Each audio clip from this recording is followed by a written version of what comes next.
And we're going to completely in detail about what do you mean CISSP, exactly why do we have to write the exam for the CISSP? What is the main perspective? Why exactly do we have to write the exam? CISSP. So completely, we'll see completely in detail now. CISSP means what exactly? Certified Information System Security Professional Exam. So basically, this is nothing but industrial gold standard exam. Okay. So basically, like I'm going to show you practically in detail about this CISSP exam and what are the main topics in that exam, and then I'll completely discuss in detail about the test prep and completely the practice text and exactly what point of source do you have to study for this exam. Okay, what are the basic learning objective for this exam, and basically who should take this exam, and like what are the main benefit when we try to do this kind of certification. Okay, where do we have to go, what is exactly the study course, and what are the CISSP domain, and what exactly are the question types, and as well as the exam tips, and what are and completely in detail we'll see some practice questions also. Okay, so basically this exam, CISSP exam objective. Okay, see, like this exam is completely up to like a 1,000 points exam. So in order to pass this exam, you have to score at least minimum score of 700. And what are the main domain of the CISSP exam? Okay, so like a number one topic which we will completely see in detail, like introduction to security and the risk management. And number second topic, what we're going to cover is the assert security. And then number third is security architecture and the engineering. And number fourth is communication and the network security. And number fifth is identity and access management. And number sixth is security assessment and testing. And number seventh is security operations. And number eight is what exactly? Software development security. Okay, so like let's just see the CISSP exam overview exactly. Okay, so like this exam, current version of the exam was launched in 2018, and exam will be given at Pearson Views Testing Center. Okay, it is available in English, English language, French, German, Portuguese, Spanish, and Japanese. Okay, and basically like a simplified they also have in this Chinese language, Korean language, as well as the different versions of this CISSP certification. Okay, so now basically this exam is of 3 hours, and this exam contains from 100 to 150 questions for this exam, and it contains all complete 8 domains. Okay, so basically like this kind of exam include what? ISC2 called Advanced Invocative Questions. See, innovative question means what exactly? If you are writing exams, like if you are writing and you're like answering the questions right, then obviously they will ask you more tougher question.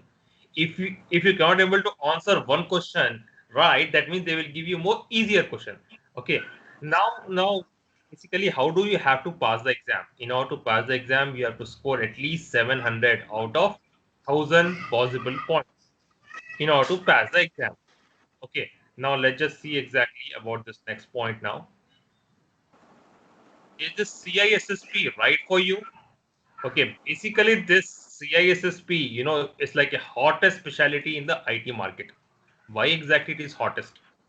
In and across around the world, when you try to look more hottest job, so this is number one hottest job in the market at number seven. Okay, basically hard, like ongoing attacks will happen. Keep on attacks will happen. So exactly they want a person who should be at least 5 years of experience in the security domain, and then only I suggest for a person to go in this field. And anybody, if they wanted to change their career and they have a huge gaps like 6 years gap or like 4 years gap, they can also write that certification exam. Okay, now we'll see exactly is this a CISSP is right for you? If you are thinking this is a right for you, so basically it's completely depend upon how much experience you are having. If you are having more than 10 years of experience, and if you are having more gaps, then this exam is very much good for you, and then you can study for that exam. So basically, when exactly you will try to look for this exam, what are the main precautions do you have to take when you try to write this exam? So basically, when I try to look at the bottom, these are the following 8 domains are there, which we will cover one by one practically in detail. Okay. So like a number first is security and the risk management. Number second is assert security. Number third is security engineering. Number 4 is communication and the network security. Number 5 is identity and the access management. Number 6 is security assessment and the testing. Number 7 is security operations. Number 8 is software development and security. Why is CISSP is so highly regarded? It is regarded because of why? Because earning more. See, if you do that certification, you can able to earn more amount of money when you compare to do like a small scale certification. Why? Because you need to have at least 4 to 5 years of experience in the cyber security or like any kind of domain. If you have that experience, then this is the right thing for you. Now let's just move more further from there. Okay, so basically over like 1 lakh people have CISSP certification hanging on their walls, and basically they use their credential as a yardstick to get a very good job in the market. When you try to look at here now, like out of, but like the thing is that you need to have at least 4 to 5 years of experience in the information security domain. If you just have 1 year experience, and this is not a right for you. But if you have more gaps in your career, like example 2 years gap, 3 years gap, and you have more than 8 years of experience in any other industry, then I suggest to go with that certification with that knowledge. But you should be you should be able to grasp the subject pretty well. Okay. Now we'll see practically in detail now. When you try to write the exam, as I told you now, that you need to have at least 5 years of experience. Who are the main person who will go for this? If you write the CompTIA Security Plus exam, that means you are from 0 to 1 year experience. CYSA exam plus exam, if you have 2 to 3 years of experience, or like CEH exam, 2 to 4 years of experience, what I suggest to go for CEH. And if you have more than 5 years of experience, go for CISSP certification. Okay, because you need to have what exactly? You need to know the basic about the networking security. See, basically, who will go to that one? Person who work in the network security professional, who work closely with firewalls, VPNs, instruction detection, and like a prevention system, network security technologies, and like some of the people are from computer forensic analyst. They can also go for this field. So basically, like a lot of people who don't have the experience, but they want to, like do the CISSP, it will be little tougher from them because they don't have the basic knowledge of the networking field, Linux field, or like a different kind of security controls field.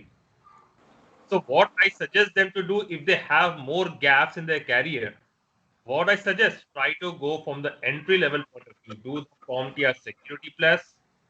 Okay, if they don't have the experience, then I suggest them to do first CompTIA Security Plus, and then work in any company for at least for 1 to 2 years in any domain. Either it could be like a network domain or like a forensic analyst, nothing but an IT analyst who deals with system. If we have that experience, at least for like a 2 to 3 years or 4 years, he can able to grab the subject very easily. What is the value of the certification? Why do we have to pursue this certification? If you do that certification, can you able to earn more? Yes, obviously you can able to earn more. What exactly happened? Like a study goes on onto that one. In like a 2005, what exactly happened?